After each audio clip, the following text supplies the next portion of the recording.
Hello दोस्तों, हमारे channel में आपका स्वागत है। आप अगर हमारे चैनल में नए हैं तो लाइक सब्सक्राइब शेयर जरूर करें। धन्यवाद। आपने रामायण में बाली नाम के वानर का जिक्र तो अवश्य सुना होगा।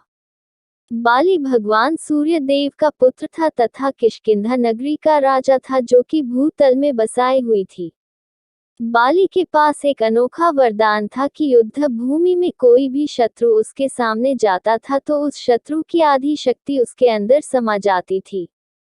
बाली के इसी वरदान के कारण कोई भी शत्रु बाली के सामने टिक नहीं पाता था, क्योंकि जब भी कोई शत्रु बाली का सामना करने के लिए रणभूमि में आता तो उसकी आधी शक्ति बाली में समा जाती, जिसके कारण बाली अपने शत्रु से 2 गुना अधिक ताकतवर हो जाता था और अपने शत्रु को आसानी से परास्त कर देता था। रामायण काल में हमें इस घटना का वर्णन भी मिलता है कि जिस लंकापति रावण को भगवान राम मारने के लिए अवतार लेकर आए थे, उस लंकापति रावण को बाली ने परास्त किया था। इतना ही नहीं बल्कि बाली रावण को 6 महीने तक अपनी कांख में दबाए दबाए घूमता रहा था। ब्रह्मदेव ने बाली के तपस्या से प्रसन्न होकर उसे यह वरदान दिया कि जब भी युद्ध भूमि में कोई भी शत्रु तुम्हारे सामने आएगा तो उसकी आधी शक्ति बाली के शरीर में आ जाएगी।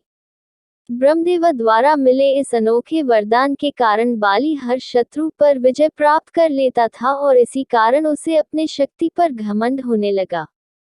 अपने इसी अहंकार के चलते बाली ने एक दिन साधना में लीन हनुमान को चुनौती दे डाली। शुरू में तो हनुमान ने बाली को नजरअंदाज किया, लेकिन बाली के बार बार उकसाने पर हनुमान जी को थोड़ा क्रोध आने लगा। किंतु फिर भी उन्होंने सोचा कि इसको अपनी शक्ति का घमंड हो गया है, इसलिए इसको जाने दिया जाए। क्योंकि बजरंगबली हनुमान अपने भक्ति में मस्त रहते थे, उन्हें अपने अपमान का कोई भय नहीं था, इसलिए उन्होंने निश्चय किया कि वह बाली से युद्ध नहीं करेंगे और दोबारा से श्री राम का नाम लेकर उनकी भक्ति में लीन हो गए। हनुमान द्वारा बाली को इस तरह नजरअंदाज किए जाने पर बाली अपना आपा खो देता है और हनुमान को श्री राम के नाम पर चुनौती देने लगता है, तुम और तुम्हारे श्री राम मेरा कुछ नहीं बिगाड़ सकते और न ही मुझे हरा सकते हैं। अपने तक तो ठीक था, लेकिन जब बजरंगबली ने अपने प्रभु श्री राम के बारे में बाली के मुख से चुनौती सुनी, उन्हें गुस्सा हो गया और उन्होंने निश्चय किया कि बाली का घमंड अवश्य तोड़ेंगे। यह सोचकर हनुमान ने बाली की चुनौती स्वीकार कर ली और उसके साथ युद्ध करने का निश्चय किया। युद्ध का दिन निर्धारित किया गया, लेकिन जिस दिन युद्ध होने वाला था उससे पहले स्वयं ब्रह्मा बजरंगबली हनुमान के पास आए और बोले, हे हनुमान, आप जब बाली से लड़ने युद्ध क्षेत्र में जाएं तो केवल अपनी शक्ति का 10वां हिस्सा ही लेकर जाना और अपनी बाकी की शक्ति अपने प्रभु श्री राम के पास छोड़कर जाए। युद्ध से लौटकर आप अपनी शक्ति श्री राम से वापस ले लेना। ब्रह्मा जी की बात हनुमान जी मान लेते हैं और युद्ध के मैदान में अपनी शक्ति का केवल 10वां हिस्सा लेकर जाते हैं। हनुमान के सामने जाते हैं। वरदान के मुताबिक हनुमान की आधी शक्ति बाली के समाने लगती है। अचानक बाली को अपने अंदर बहुत अधिक ऊर्जा महसूस होने लगती है।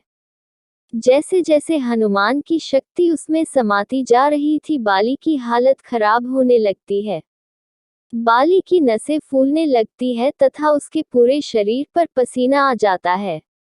बाली को समझ नहीं आता कि उसके साथ क्या हो रहा है। उसका शरीर फूलता जा रहा था और आकार में बड़ा होता जा रहा था।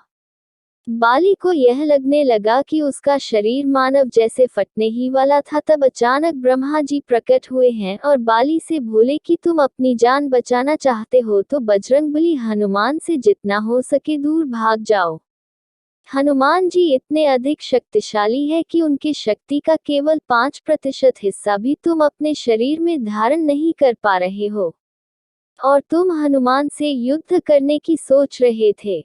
ब्रह्मदेव की यह वचन सुनकर बाली को अपने अहंकार पर पछतावा होता है और वह वहां से दूर भाग जाता है, जिस वजह बाली के प्राण बच जाते हैं। इस तरह बिना युद्ध किए ही बाली महावीर हनुमान से हार जाते हैं।